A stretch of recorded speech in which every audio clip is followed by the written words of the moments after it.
Good morning class. I am your English teacher of class 1.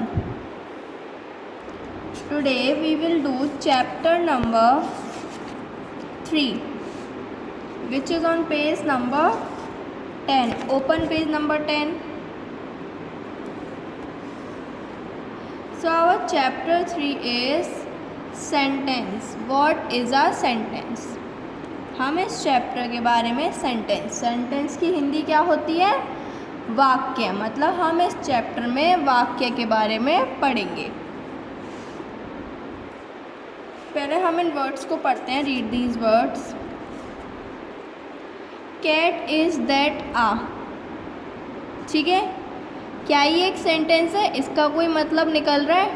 Cat is that आ, ये जो है ये cat है। हिंदी में हमें इसको इंग्लिश में ट्रांसलेट करना है, तो हम कैसे कहेंगे? Cat is that uh.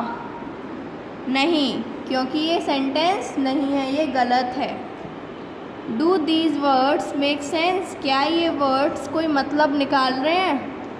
No, they do not make sense. नहीं, ये वर्ड्स कोई मतलब नहीं निकाल रहे हैं।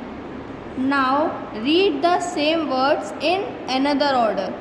अब इन्हीं सेम वर्ड्स को हम किसी और ऑर्डर में पढ़ते हैं। जैसे that is a cat. That is a cat, ये है कैट। तो ये क्या है? एक मीनिंगफुल सेंटेंस है। तो क्या हुआ? This words make complete sense and they form what is called a sentence. अभी ये जो है ये कंप्लीट सेंस मतलब कंप्लीट मतलब निकाल रहा है। तो हमें इससे क्या पता चला कि ये क्या है? सेंटेंस है। अब एक नॉर्मल सिंपल डेफिनेशन पढ़ लेते हैं सेंटेंस की।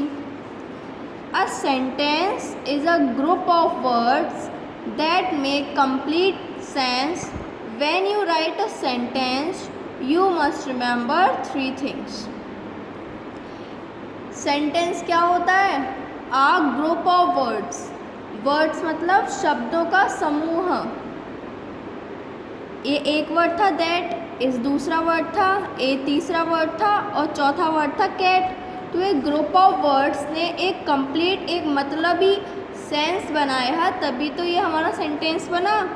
तो क्या होता है sentence? Sentence is a group of word that makes a complete sense. Okay, now when you right a sentence you must remember 3 things. अगर आप सेंटेंस कभी लिख रहे हैं तो आपको इन 3 चीज़ों का ख्याल रखना है। कौन सी है वो 3 चीज़? पढ़ते हैं।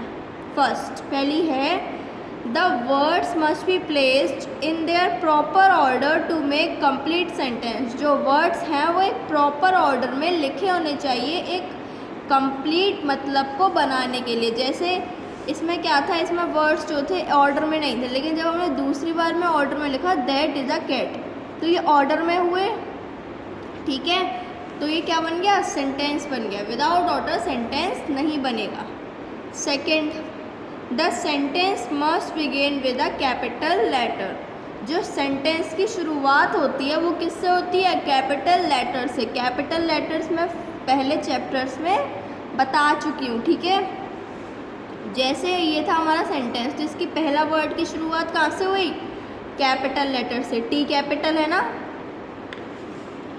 तीसरा है हमारा a full stop must be put at the end of the sentence. एक फुल स्टॉप होता है, ये सेंटेंस के एंड में लगना ज़रूरी है। ठीक है, जैसे एग्जांपल देख लेना, द बेबी इज स्लीपिंग। इसमें क्या है? द कैपिटल नहीं है पहला तो, और फुल स्टॉप नहीं है लास्ट में, तो इसका सही क्या लिखेंगे? द कैपिटल, टी का कैपिटल इसका, the baby is sleeping and then full stop, because sentence खत्म हो रहा है। Okay, so this is the explanation of the chapter. You have to read this chapter once again and learn this definition of sentence. In the next we will do the exercises of this chapter. Okay class, thank you and have a nice day. Goodbye.